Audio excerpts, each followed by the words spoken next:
You know, we as a state and I as an individual recommended against the mRNA COVID-19 vaccines for children, healthy children, very early, 2 years ago or so.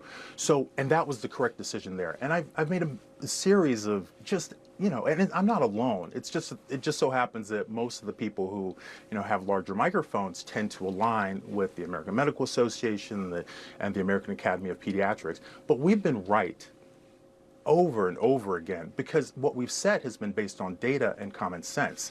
In this particular area, this is really just about, it's really about ethics. I mean, is it appropriate for a government to, or any other entity, to dictate to you what you should put in your body? No, it's absolutely not appropriate. You have sovereignty over your body. I mean, that's where it starts.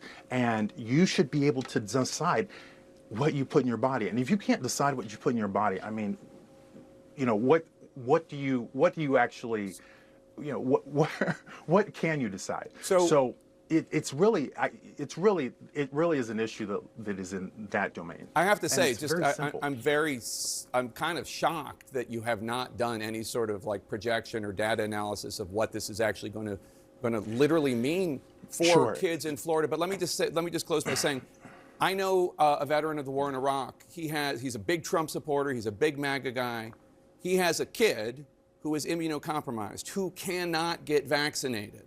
It does not have a strong enough body to take an immunization. He is relying on the kids in his class to be vaccinated so he doesn't get those diseases. That's what President Trump was referring to in his comments. What is your message to the parents of immunocompromised kids who are relying on most kids being vaccinated so their kids are safe? You talk about liberty and freedom for parents, but it seems like you're removing liberty and freedom for the parents of kids who are immunocompromised.